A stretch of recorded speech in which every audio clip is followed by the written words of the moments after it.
Oi, gente, tudo bem? Aqui quem fala é a Regiane, do canal Regiane Porto USA. Antes de eu trazer o vídeo de hoje, deixa aquele like, se inscreve no canal, lembra de ativar o sininho, porque daí assim você não perde nenhuma notificação que eu sempre posto aqui durante a semana. Pois bem, galera, sabe aquele vídeo assim que dá aquele orgulho, aquele vídeo informativo pra galera que tá aí se preparando para fazer a cidadania americana? Pois é, vou trazer. Olha só o currículo do rapaz que vai falar aqui com a gente, que vai dar aquela aula. Ele é jornalista, professor de inglês, professor de hebraico, professor de cidadania, carioca, Sim. Leonardo Ferreira. Obrigado, é um prazer estar aqui. Muito obrigada por ter aceito o meu convite. É uma grande honra ter você aqui, né? Jornalista em peso aqui da cidade de Newark, gente. Ele cobre as matérias mais importantes. Então, para eu estar fazendo uma entrevista com um jornalista, eu sou, né, youtuber, né? Vamos lembrar aí que eu não tenho as suas técnicas de jornalista, mas por isso é uma grande honra. E o tema que eu resolvi abordar é um tema muito importante, porque eu tenho vários amigos que são residentes legais permanentes e estão se preparando para fazer a cidadania. E é um assunto muito delicado, porque as pessoas se borram de medo de quando vai ter que se apresentar na frente de um agente de imigração. Então, nada melhor do que ter as técnicas, né? Sim, Saber direitinho para poder fazer a coisa certa, da maneira mais tranquila possível. Por mais que eu sei que é tenso, sim. você tá diante de um agente de imigração. Mas vamos lá ao tema do vídeo, né? O que esperar no teste para a cidadania americana? Primeiro, né, obrigado. Bem, o que acontece é que o governo americano, quando a pessoa se candidata, né, quando ela aplica para a cidadania americana, o que o governo americano ele quer na realidade, o objetivo é a assimilação. O governo americano ele quer que a pessoa que carregue, que porte um passaporte dos Estados Unidos, ele tenha noção da política, da história do país em que ele agora representa. Então, durante o governo do W. Bush Filho, né, do George Bush Filho, foi criado um plano piloto. Esse plano piloto ele foi colocado nos 5 cantos dos Estados Unidos: Costa Leste, Norte e Sul, Costa Oeste, Norte e Sul, Centro. E esse programa piloto ficou em vigor durante 3 anos.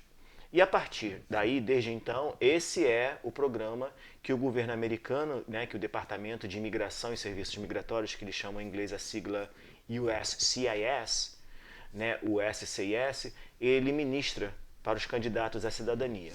Então, o que ele quer basicamente seria que o candidato ele conheça um pouco da história americana, que ele fale o inglês básico, que ele leia o inglês básico e que ele escreva o inglês básico. Uhum. E agora com o governo Biden, isso mudou alguma coisa? Não. Mudaria se o Trump fosse reeleito. Meses antes, né, das eleições presidenciais, das últimas eleições, o conselheiro dele lançou umas diretrizes que tornaria a prova, o processo mais complexo. Seriam acrescentadas mais perguntas, são 100 perguntas cívicas, eu acho que aumentaria para 120. O agente da imigração teria mais liberdade para fazer outras perguntas de cunho cívico aos candidatos. E eu acho que a correção do formulário N400, que é a aplicação, permaneceria a mesma. Mas haveria uma maior complexidade no processo.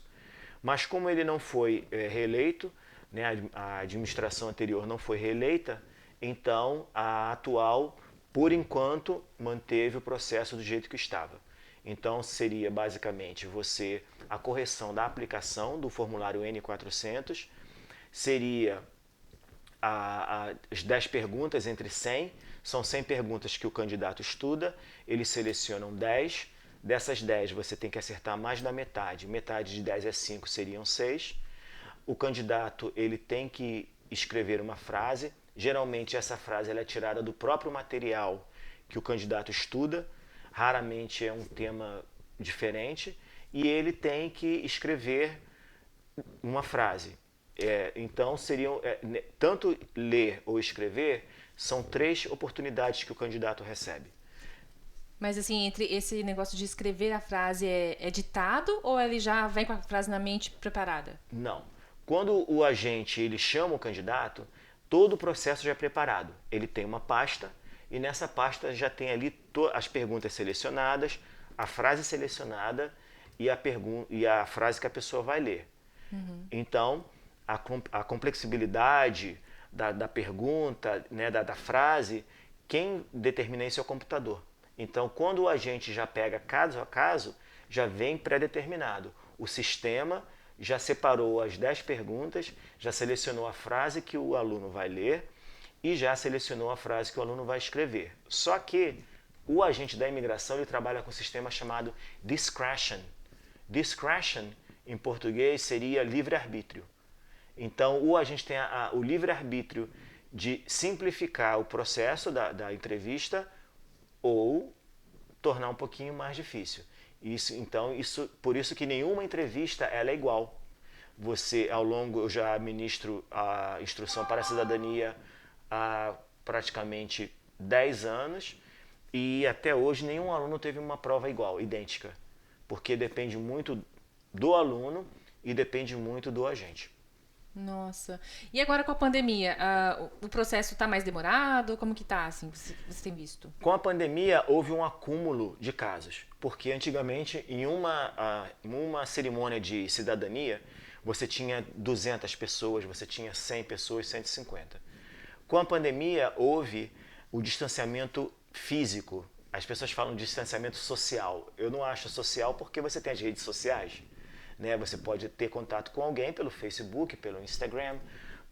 Então, o que na realidade é um contato físico, a distância física. Então, o que acontece? Isso reduziu muito o número de pessoas por dia que vão fazer a prova. Então, existe hoje um cuidado. Meus alunos que foram, né, eles têm aquele acrílico que separa o agente do candidato, a máscara. E, inclusive, isso é até um fator, porque hoje em dia exige muito mais atenção por parte do aluno, porque o agente está falando com máscara, você não vê a pessoa. Você não consegue ler o lábio da Não pessoa. consegue ler os lábios. E o aluno, vice-versa, o aluno também está usando máscara. Então você tem a distância física, um acrílico entre os dois, que abafa o som, e mais a máscara, que você não consegue ler os lábios do agente. Meu Deus. Então, se a pessoa já não tem um entendimento muito bom, não vai ajuda. ficar mais difícil ainda, então, né? Não ajuda.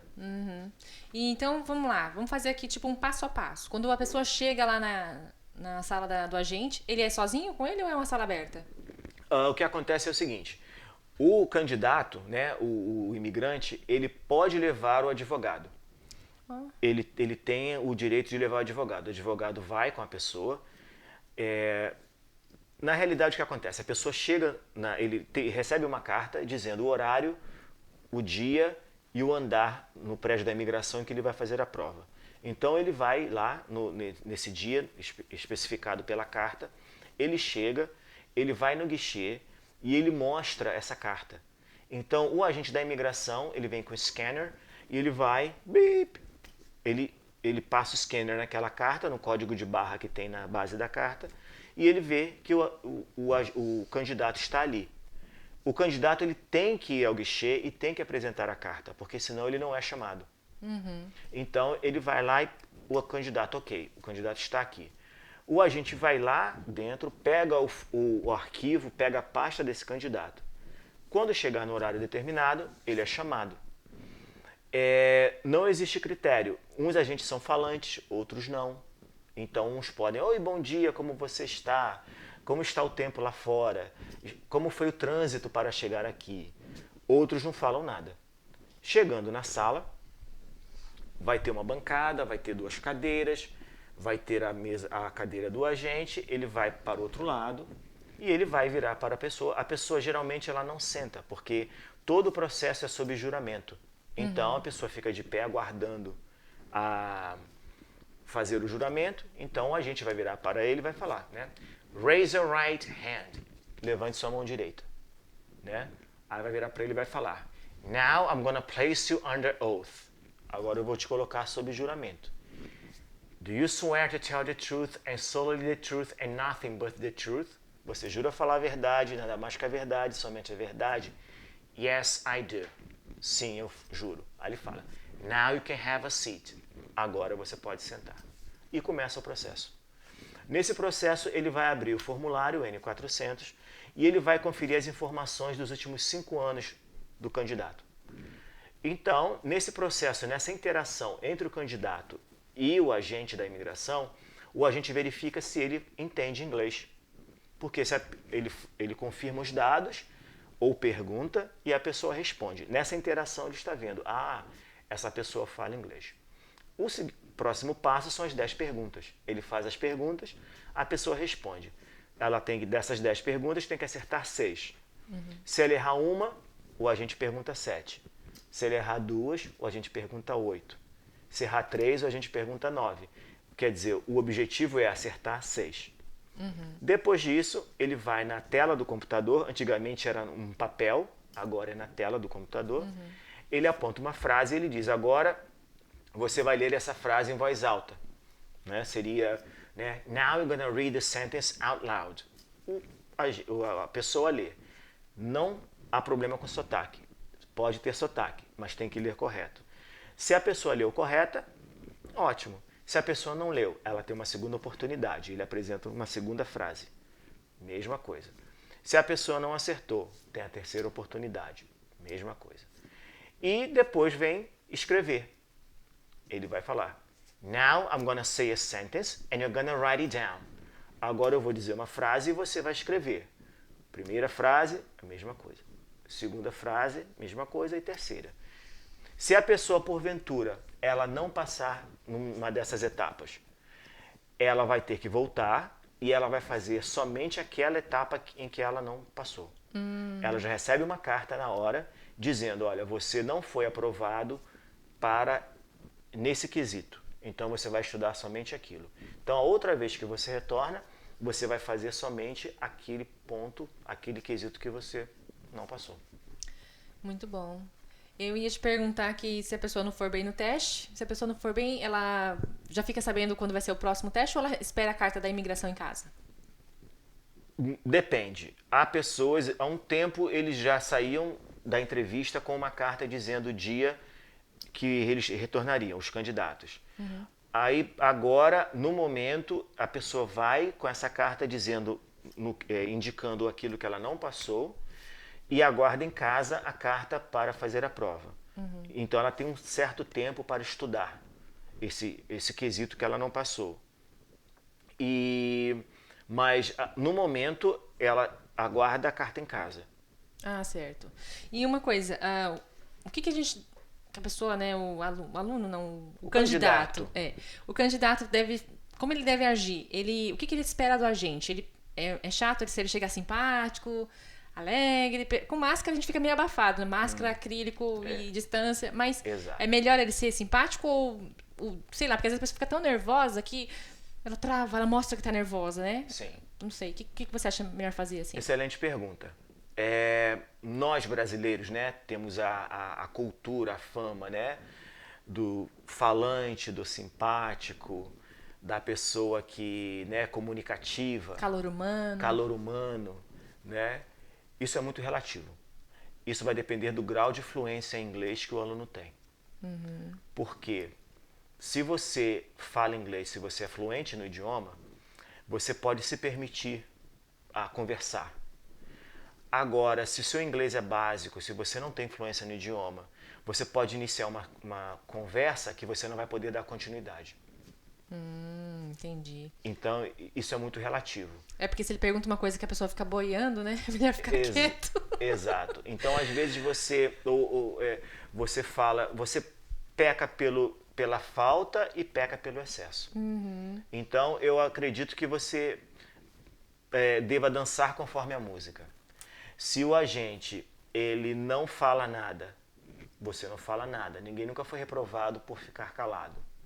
Menos é mais, né? Muitas vezes. Exato. E se o agente ele falar, seja objetivo. Então, se ele perguntar um exemplo, você é casado? Sim, não. Você tem filhos? Sim, Não. Não precisa elaborar necessariamente. Eu tenho 3, o mais velho tem 18, o do meio tem 15, o último é a cara do pai. Ele não está perguntando isso, ele está perguntando se você, tem filhos. Sim ou não. Quantos? 1, 2, só. Então, ser objetivo. Eu acho que é o caminho mais seguro. Nossa, muito bom, Léo, muito obrigada. E você também faz um trabalho maravilhoso no Mantena, Sim. Né?